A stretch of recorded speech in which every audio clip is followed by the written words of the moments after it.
Welcome to yet another edition of the Stats and Stacks podcast. For today, we're going over UFC Fight Night Columbus, Blaydes versus Daukaus. That is right, ladies and gentlemen. There is no UFC Vegas number next to it. There is a live crowd, just like there was in London last week. We are in America, live crowd fight night for the first time since COVID hit. So I am excited. Speaking of last week, we went 3 of 6 on picks, not the greatest, kind of evening out there. The week before that, we went 4 of 6. The week before that, we went 6 of 6. So we're kind of going downwards. We're going to go ahead and pick this thing back up, especially because I will be in attendance at UFC Columbus. So I am thrilled to actually see some fights in action for the first time in years. So again, make sure you give this video a like. Make sure you go over to Twitter, over on Instagram, over on TikTok. We're everywhere. We're taking over, baby. Make sure you hit the subscribe button. And make sure, there are post weigh-in posts at times. Sometimes the weigh-ins can change a pick. So we do this track kind of later on to kind of prevent that. But sometimes people look shaky. So, and this is a kind of shaky card. So there could be a lot of weigh-in issues here. So let's not waste any time. Let's jump right into this here. The very first fight of the night is a pretty interesting one here. We have Bruno Souza going up against Luis Saldana. We have Luis Saldana as a minus 120 favorite, Bruno Souza at plus 100. Over under actually set at 2.5 for this fight. The over 2.5 is minus 235, under 2.5 plus 180. Let's go ahead and start with Saldana first. He's someone that I initially hated, and then he started training at my favorite camp in Fight Ready. I thought they could fix him up a little, and he's still not impressing me. He has pretty good striking. He's going to have a 3-inch reach advantage here. His jiu-jitsu is very active. I can't say he gets a ton of submissions off of his back. I don't think he has any off of his back, in all honesty. Yeah, it's a triangle choke here. Inverted triangle. Wow. Okay. So anyway, I stand corrected. It's a very, very active guard. The only problem with him is that his wrestling is not good. He carries like a 30 or 40% takedown defenses. That is not something you want in the UFC. In addition, his cardio is a little shaky. He starts off hot. He wins almost every first round. Second round gets a little fishy. And then the third round, he totally loses because he gasses. And that's going to work against some people. He can be tired and still win in the second round, but the higher up he goes, the more issues he's having. Jordan Griffin, I thought, beat him. I know Jordan Griffin ended up getting cut after that fight too, so that kind of sucks. I did think I had money on Jordan Griffin that fight, and I thought he won that fight. I thought that was a screw job. Austin Lingo, I finally started to buy the hype, and I bet Saldana, and he let me down against Lingo. He gassed out again in that fight, and it's not common to have people in this weight class gas out. Like, this lightweight's not really a normal gas out place, so it does worry me for the future. If he runs into anyone that's pretty decent, he is going to have issues because of his cardio. Luckily, he's running into Bruno Souza, who's not the greatest either. Neither one of them have great wins on their records. I mean, Luis Saldana's best win is Jordan Griffin, and I thought that Jordan Griffin won that fight. Bruno Souza's best win is against Kamwala Kirk, and I think he could be a little bit of a fraud. I know he's in the UFC right now, but it is what it is. And it was a split decision. He's someone where his cardio checked out in his UFC debut against Melsik Bagdasarian. Melsik also goes out there and just melts everyone in the first round. So the fact that he was able to survive is nice.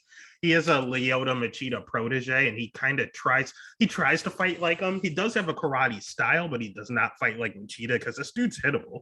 Like, usually, like the Wonder Boy Thompsons, the Machidas, they have that karate style, which just helps them evade strikes. This dude, you touch a lot. So he seems to be pretty durable, though. Losing by decisions both time, never being knocked out. Otherwise, the striking's okay. It's just kind of low volume. So I'm not a big fan of that. His jiu-jitsu is okay as well. He has a few submission wins there. If anyone's going to initiate a takedown, it's going to be Souza. I have seen him shoot takedowns. It's not the greatest wrestling, but it's there, and he'll attempt to try to mix it in. So it really comes down to him picking the perfect shots and Saldana just throwing a ton of volume. So we're looking at another quality versus quantity ordeal. Just the fact that Saldana slows down, I will go ahead and just take Souza because there's a plus money sign next to his name. I don't believe in Souza. I will very seldomly bet on Souza, but Saldana is someone that can't be trusted as a favorite. He's an apple pie shitter. So the pick is going to be Souza. The bet would end up being a dog in Souza. Next fight of the night is kind of a similar situation here with David Dvorak going up against Matthias Nicolau. Right now, I'm sorry, pulling it up for you. We have Matthias Nicolau is a plus 115 underdog. We have David Dvorak at minus 135. Let's start with Dvorak. He's a weird guy, man. I don't know if he's good or not. He doesn't have the greatest schedule. I know he has pretty good striking. I know he has 78% takedown defense, so he can keep the fight on the feet. I know he's going to have a 2-inch reach advantage here, and I know he loves to go forward. He's on a really, really big win streak right now. I mean, the last time, God, look at all those W's. Jesus. He is on what, like a 17-fight win streak currently? It's ridiculous. And I mean, he can do it a plethora of ways. He has rear naked chokes, he has decisions, he has knockouts. He kind of does everything he's supposed to. I have no problem with David Dvorak. I don't think he's terrible. I just don't like his schedule. Jordan Espinosa is not good. The guy he fought last took the fight on short notice and was supposed to be a contender series fighter and came in and took it on short notice. Bruno Silva's a good one. I would give him Bruno Silva, but Bruno Silva didn't level up until he went over to Fight Ready. But, I mean, Bruno Silva is Bruno Silva. Otherwise, that's it. I don't recognize any of these other guys. It's a little shaky here. So he's done nothing wrong. I like David Dvorak. I believe he can definitely win this fight. I just know a little more about Nicolau. And he's definitely fought the better guys here. He is really good striking. It's underrated. His jiu-jitsu should be his bread and butter. He is a black belt and he's very good on the ground. His wrestling isn't the greatest, so that's why you don't see his jiu-jitsu that much. But if he gets you to the ground, he's very good down there. He has really good cardio. He wins a lot of the third rounds here. He can get hit a lot, though. He's not hittable. He doesn't get hit more than he dishes out, but it's very, very close. And it doesn't seem that he's super comfortable backing up. So that's the thing that really confused me. I have been so 50-50 on this fight, back and forth. I thought that backup thing was the thing that really, like, Dvorak likes to go forward. Nicolau does not like going backward. So I was on Nicolau.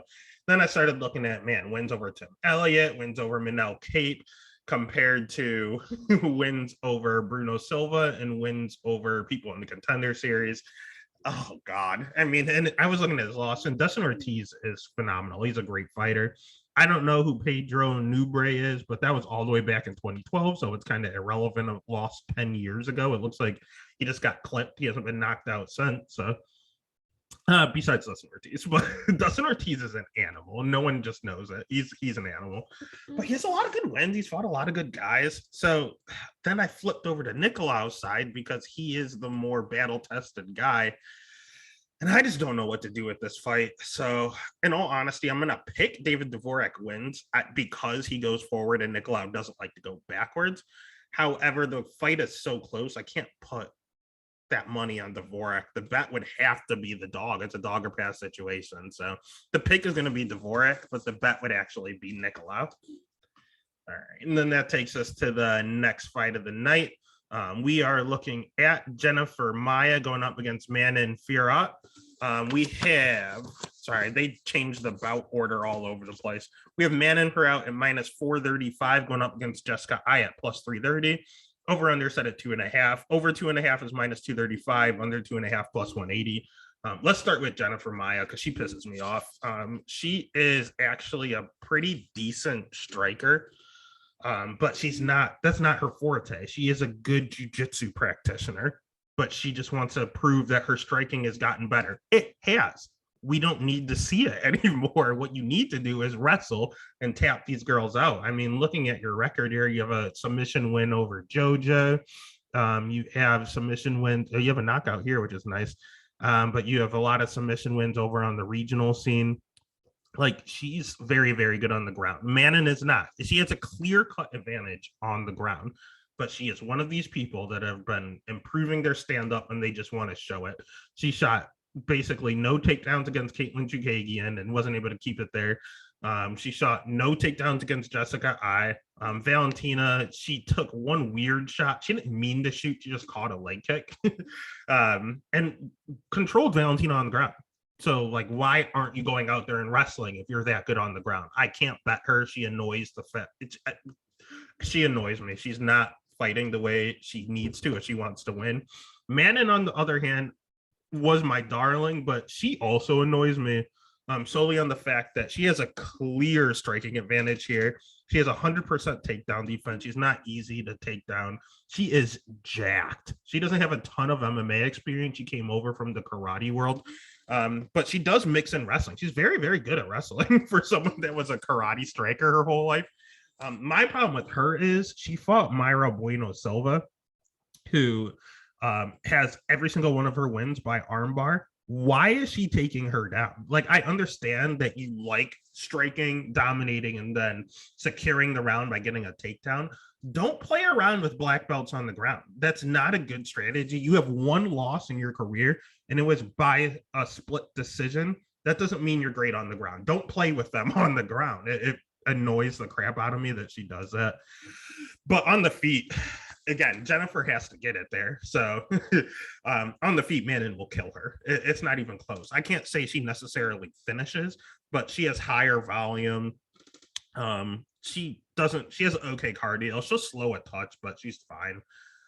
And she's a better wrestler. She just has no ground game. So please, please, please, for the love of God, Manon, do not take Jessica down. If she does, it's a little bit of an issue. If she does not, she is going to kill her. So the pick is going to be Manon. The bet is going to be Manon. All right. And then that takes us to the next fight of the night. We have Dennis, God, I can never pronounce these names. Dennis Tulilinian went up against Eliaskab Kazariov. Over under set at 1.5, over 1.5 plus 150, under 1.5 minus 185. Dennis is a plus 290 dog. We'll just say with AK. AK is a solid, God, those numbers have actually jumped a lot. I had him at minus 380. I placed a bet on him. The last time I checked, he was at like minus 550. So let's start with AK because there's not a lot to say about Dennis. This guy is predominantly a striker, but he is from Dagestan and by default can wrestle. I've seen him mix it in, but he is going out there and killing dudes quickly. His jiu-jitsu is okay. He has some submission wins as well. You'll see the record here. He's 13-0. Decent fight. I mean, he fought Razimir Polares as a UFC vet. Enrique, I've heard of before. He's not bad at all. And he's went out there and it's like submission, ground and pound. He got a decision, so we know he has cardio. He finished someone early in the first round. Like, he's doing everything. Like, there's no question marks about this kid. This kid is the truth. Like I said, his Contender Series fight went out there and choked someone out in less than a minute. Like, this dude is a stud.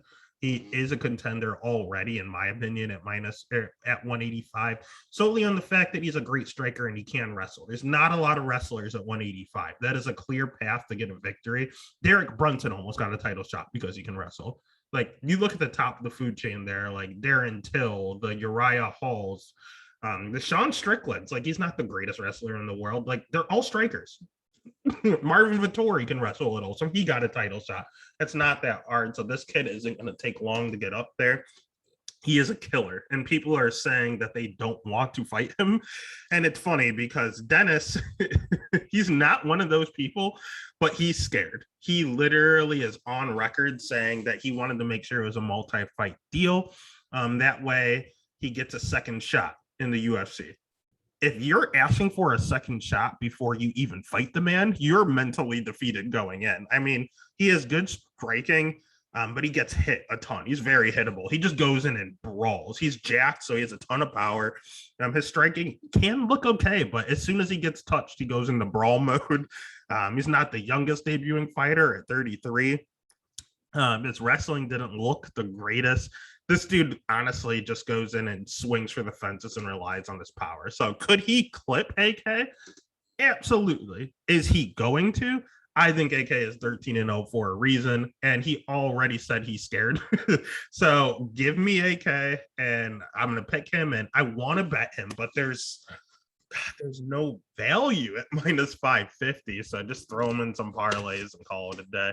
Unless you want to call the first round and see what those numbers are, or you have or a KO. You have to use a prop or something because 550 is no value. All right. And then the next fight of the night is one I actually like a ton. We have Chris Gutierrez going up against Dana Bakdarau. The over under set at 2.5. Basically a pick 'em. Over 2.5 minus 120, under 2.5 minus 110. Chris Gutierrez a plus 135 dog. Dana at minus 155. We can go ahead and start with Dana. He's okay. He's a power puncher. He's like a Mongolian power puncher. His schedule's a little shaky. He hasn't fought the best competition. His training camp over at Jackson Wink isn't the greatest any longer. He has pretty high volume. I didn't expect that, which is nice. And he will have a 3-inch reach advantage here. I initially went in and said, oh, Chris Gutierrez is going to kill this kid because he's someone that I've been looking to fade in Dana, but he's proven me wrong, and he has a lot of good advantages in this matchup. Neither one of these guys are wrestlers. So odds are these guys are going to stand in the pocket and trade. And I do think Denard hits harder. I just think Chris is the more crisp striker, and he's pretty durable. I don't think he's ever been knocked out. So that's a concern for Denard, who goes in and knocks everyone out. Yeah, he's never been knocked out. He has a win over Timur Valiev. That's a great win.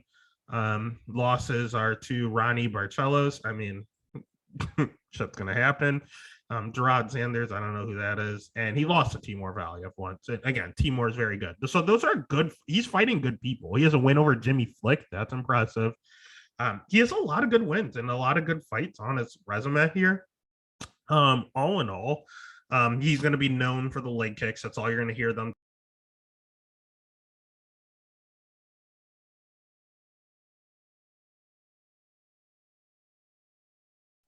The fact that he knocked someone out previously with leg kicks is all you're going to hear them talk about. But I mean, at the end of the day, he's just a really, really good striker. He likes to go forward. He has good cardio. I'm not too certain about Dana's cardio.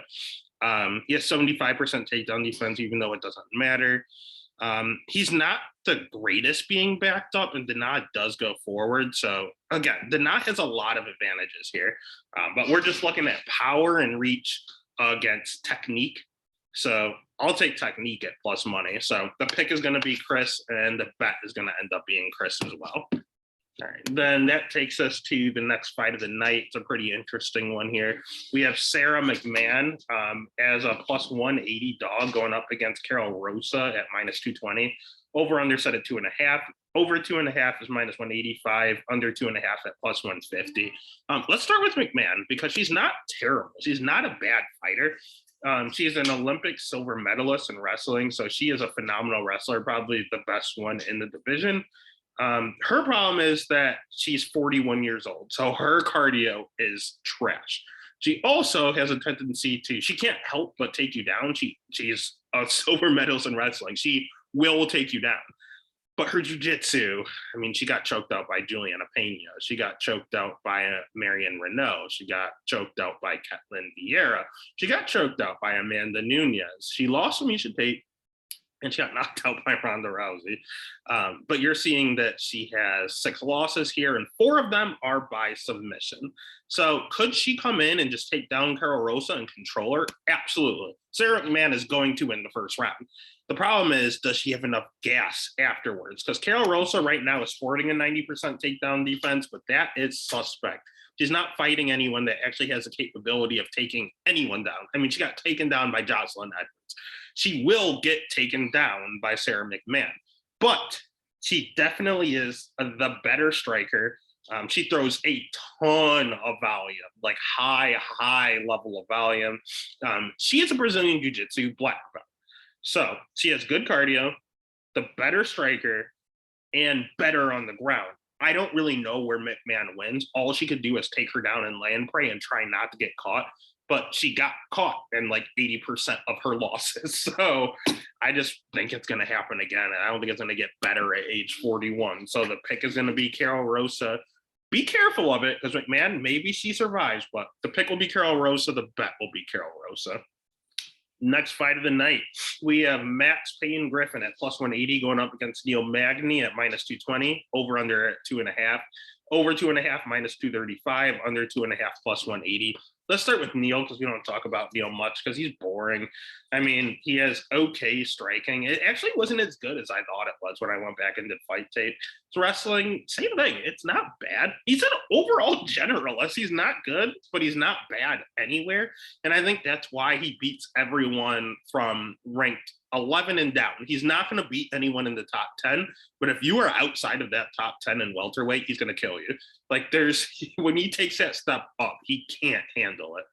But if you're not real, he's going to expose you. He is the barometer test. So again, he's good everywhere. He's good on the ground. He's good on the feet. He's good wrestling. Not great anywhere, just an overall generalist. He is great at cardio, though, training at Team Elevation, and he will break you eventually. Max Griffin, on the other hand, does not have good cardio. He does have good striking. He might even have the striking edge, but he gets hit just as much as he's dishing out. He slows down a ton. He has 70% takedown defense, so it's not going to be easy for Magny to take him down, but I think as the fight progresses, he'll be able to do so. His only route to win is by knockout, because you can knock out Neil Magny. I know like Santiago Ponzinibbio has done it. I don't remember who else did it. But he also has beaten power punchers like Jeff Neal. He just beat, I think, in his last one. So, I mean, all in all, Max Payne's going to have to catch him, and he couldn't knock out aging, retiring Carlos Condit. So I don't know if he's going to go out there and knock out Neil Magny. So the pick is going to be Neil, and the bet is probably going to be minus 220. He's going to end up being a lock in regards to him getting you money pretty easily here. All right, next fight of the night is one that I've been going back and forth with. We have Mark Diakase at plus 160 going up against, they call him Slava Claus. What is it? Vyacheslav Borishev. He's a striking coach over at Team Alpha Male. He calls himself Slava Claus. It's a lot easier. Let's go with that. Let's start with him. He's 7 fights into his professional career and not a ton of experience. Like I said, he's a striking coach for a reason. He has a ton of power. He doesn't look it. He looks real goofy.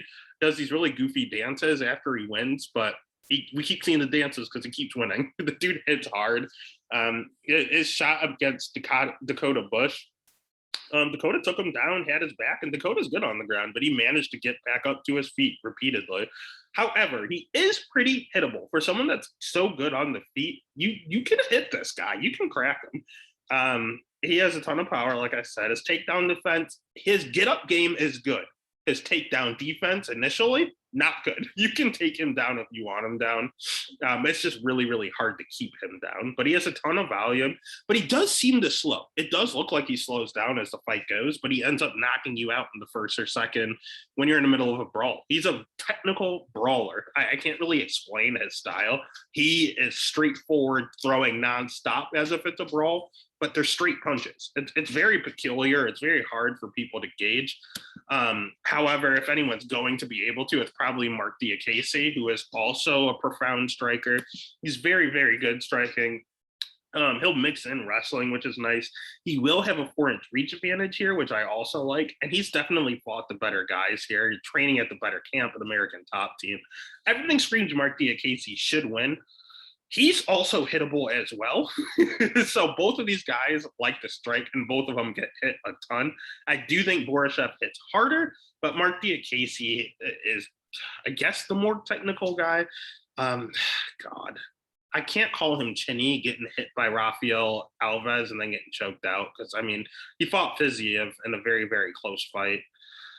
I mean, his losses are to Nazareth, to Dan Hooker, Dakar Close, Rafael Fiziev. Like, these are top guys that he's fighting. Beating Lando Veneta. Joe Duffy was a bust, but still. He's beating the guys he's supposed to, and he's losing, split decisions to Dakar Close. Like, this guy is very good. He's very temperamental. He's very mental. You don't know what version of him is going to show up. However, if you give me plus 160 on the veteran that's probably more technical and a striking affair, I don't care. I will hope that the good Mark shows up. Again, there's a crappy mark and there's a good mark. If the good mark shows up, it's a great bet. So the pick is going to be marked. The bet is going to end up being Mark Diakese. Hopefully he'll live up to some hype. All right, next fight. Let's not spend a lot of time because it's going to be the most boring fight on the card. We have Alessio Oleinik at plus 150 going up against Ilir Latifi, and this line is moving. He was at minus 170. I checked right before I hopped on. He was at like minus 220, and that's a little extreme. Over under set at 1.5. Over 1.5 minus 165. Under 1.5 plus 135. Let's start with Latifi. Dude does not throw anywhere. He doesn't throw on the feet. When he takes you down, he doesn't ground and pound. He takes you down and he holds you there. He is a great wrestler, but he has no striking. On the feet, he's easy to hit. I mean, you're not going to tap him out, which is nice because the dude should probably be a middleweight. I think he's fought at middleweight before, but now he's just fighting at heavyweight. And the dude literally, you can't choke him out because he doesn't have a neck. You can't armbar him because he has these little T-Rex arms. There's nothing you can do to this man. All you can do is knock him out or wear him out. And I mean, that's what happens. Look, Ozdemir, knockout. Derek Lewis decision, which was questionable, but he didn't throw. That's why Corey Anderson can wrestle. So he was able to go tit for tat with him. Ryan Bader, same ordeal, and knocked him out. Jan knocked him out. Musasi, decision, interesting. A decision with Musasi, that's impressive.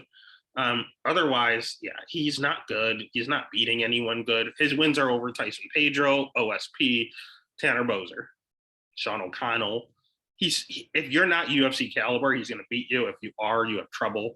Alessio Oleinik is questionable because he technically is UFC caliber, but not at heavyweight. He also should be fighting at middleweight. He has like 100 fights. I wish I was being sarcastic, but what is that? He's like in the 80s. This dude fights.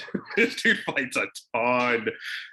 He is great on the ground. His stand-up is getting better. It's weird to say because he's so old. He's like 44 years old. But Latifi's no spring chicken. He's like 38. So, but yeah, I would give the striking edge to Oleinik. He has a 7-inch reach advantage. He's better on the ground. So I want to pick it Oleinik, but Latifi's going to go for a takedown. And I know Oleinik is one of the best jiu-jitsu practitioners in the heavyweight division, if not the best currently in the UFC. But how do you submit this guy? He doesn't have a neck. You can't choke him. So I think he might lay and pray on top and do nothing. He's just got to throw some ground and pound to make it an obvious decision. Either way, I don't think Oleinik catches him. So at that point, I love the overs here, especially over 1.5 minus 160. I'm all over it. So the pick is going to be Latifi. Can't bet him at minus 220. So I'll probably end up betting the over. Or even if fight goes a distance is plus money, I'll go with that. All right, next fight. We have Askari Askarov going up against Kai Kara France. We have Askarov as a minus 320 favorite, France at plus 250, over under set at 2.5, over 2.5 minus 220, under 2.5 plus 170. Let's start with Askarov.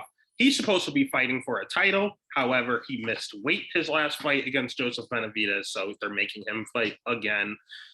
He is the one that is deaf. He can hardly hear anything, so the crowd is not going to affect him at all. He just fights on pure instincts, and he's undefeated, so that says a lot about him.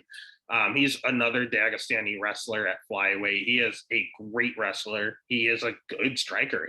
His striking is starting to catch up with his wrestling, kind of like how we see with Kamaru, who is predominantly a wrestler, and now all of a sudden his striking is catching up. That's what we see in this Askarov kid. The kid is good. His cardio checks out.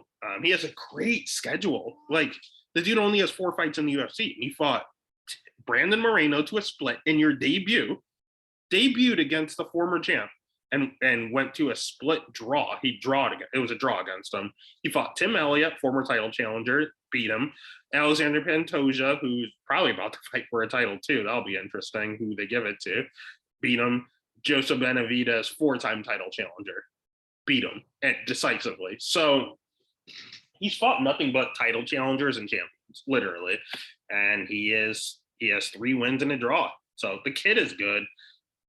I have nothing bad to say about him in all honesty. He's undefeated for a reason. He's going to be a tough ass to beat. I guess the only way to beat him is to come out and just crack him and knock him out, which no one has been able to do. But Kai Kara France, one, I like his nickname, Don't Blink. I think that's a pretty sick nickname, but he's going to have to live up to that moniker if he's going to want to get a W here. He has 87% takedown defense, which is nice, but Barbarina was able to take him down pretty easily. Barbarina is an okay wrestler, but I would say Askar Askarov is a better wrestler. France has really good striking, and he's super fast. He's actually going to have a 2-inch reach advantage here, and he loves to move forward. But at that point, if Askarov wants to play around on the feet, France has a chance, in all honesty. But if Askar Askarov just wants to get a W so that he can get a title shot, he's going to take France down, and he's going to either tap him out or he's going to just lay and pray and ground and pound them. It's pretty simple here. There's a reason the odds are what they are, and I kind of agree with them. So the pick is going to be Askarov. The bet is going to be Askarov. Next fight of the night, it's a pretty rough one. We have Brian Barbarina going up against Matt Brown. Straight pick him, -115. Over under set at 2.5, over 2.5, -105, under 2.5, -125. Let's start with Brian. He's mentioned retirement, so that's an instant fade. He has high volume though, 58% takedown defense. He can't stuff a takedown to save his life. His striking is okay. His schedule is pretty good. He fought people like Colby and like Kamaru. He slows down in fights. He does get a little tired with that high output. He's just predominantly a striker, not a ton of knockout power. Just gets in the brawls. He's just a brawler with high volume and a slowing down gas tank. On the flip side, we have Matt Brown, who I want to call a legend, but just never really made it all the way. He also is a brawler. He hits a lot harder. He is going to have a 3-inch reach advantage here. And he's probably better on the ground. So, like, in all honesty, if Matt Brown wants to win, he can just take him down. However, he's 41 years old, so his gas tank is not where it needs to be. His chin is not where it needs to be. He's getting knocked out by by Miguel Beza. He's losing decisions to Carlos Condit, and that Diego Lima fight is the reason I don't think I can bet Brown. He was losing a fight to Diego Lima. Diego Lima is not good. He's not UFC caliber. I like the guy as a person. But when it comes to fighting, he's not good. Brown caught him with the right cross. And Diego Lima, he has 18 losses or he has 8 losses, and literally like all of them are by knockout. He has 0 chin. So yeah, if you have a little semblance of power, you're going to catch him. But I mean, Jake Ellenberger knocked him out. Donald Cerrone knocked him out. Damian Maia finished him. Like he was his wins are over other aging veterans. Diego Sanchez, Ben Saunders, and no chin Diego Lima. They gave him someone talking about retirement, which is nice. It's his hometown. The crowd will be behind him. Maybe that gives him a little extra juice, but I don't think it's enough to fight the age. And you can't have a bad gas tank and the chin issue when you're fighting Brian Barbarina. That's too much to cover. So the pick is going to be Brian. The bet's going to unfortunately end up being Brian. All right, next fight, we have Alexa Grasso, -210, going up against Joanne Wood, no Calderwood, at +175. Over under set at 2.5, over 2.5, -330, under 2.5, +240. Let's start with Alexa Grasso, actually. She's a pretty good boxer. She came up from strawweight and has looked good at flyweight, better weight class for her, for sure. Her wrestling is okay. Macy Barber tried to take her down a ton, and she was able to sit upright. But she's predominantly a boxer, not a lot of kicks or anything. She just wants to out-volume you to an extent, not even out-volume you. She's very, very crisp on the feet. That's the only word I can use to describe her as crisp. Her losses are to Carla Esparza, Tatiana Suarez, Felice Herrig. I'm sure she would want that one back. But yeah, again, Tatiana Suarez is like the GOAT. Carla Esparza is about a former champ who's about to fight for the title again, and in my opinion, probably win it again. So yeah, she has a great schedule. She's fought a lot of girls. She's beat a lot of girls. Macy Barber is not an easy fight, and she made it look kind of easy. So I do think that she's one of the best strikers in the division. Jojo Calderwood or Joanne Wood is also a pretty good striker in her own right, but she's 36 years old. She's starting to slow down a little bit. I think Alexa Grasso is only like 28, 29. She throws a lot of kicks, like a ton of kicks. She is a Muay Thai specialist. but she's starting to decline. You see it. The Lauren Murphy fight, I thought she I don't know. That was a weird fight. I can see how Lauren won. I had money on Lauren that night, so I was happy with the decision. But I can see it both ways. Tyler Santos came out and killed her. She just took her lunch money, which is not normal. That's not what happens. She usually doesn't get finished. She beat Jessica Ai, but I think Jessica Ai is overrated. And I even thought that was a little too close for my liking. So I totally understand her being... I don't know. It's just weird because Jessica Ai is predominantly a boxer, and that's how Alexa Grasso fights. And she won. But Grasso's such a better striker. I think Grasso wins this fight, but JoJo throws more. So we're looking at quality versus quantity again. And the volume side is with the dog. But I think Grasso's that much better. So the pick is going to be Grasso, and I can't pick a side. Neither one of these girls finished anyone. Like decision, split decision. Triangle armbar, that was sus. Decisions. Yeah, this is going to a decision. So the pick is going to be Grasso. The bet would just be the over 2.5 or fight goes the distance. And that takes us to the main event. We have Curtis Blaydes at -400, Chris Daukaus at +290. Over under set at 1.5. Over 1.5 is -185. Under 1.5 +150. Let's start with Daukaus, who is a complete fraud. I think Daukaus has good striking. I think he is a Brazilian Jiu-Jitsu black belt, so he should supposedly be good on the ground. I haven't personally seen him on the ground, but it is what it is. The credential is there. He has very, very high volume for a heavyweight. He's very fast for a heavyweight. He's not Tom Aspinall fast, but he's faster than Curtis Blaydes. My problem is, if you're a Brazilian Jiu-Jitsu black belt, why do you have 0 submissions on your record? I don't understand that. You actually have been tapped out on your record, so a little questionable here. He also got knocked out by Derek Lewis. He got knocked out on the regional scene twice. So he's kind of a killer be killed ordeal. People talk about he's smaller, so he has great cardio at heavyweight. I don't know. I honestly don't know if that's necessarily true, because I did see a fight where it went into like round 2 and he looked a little fatigued.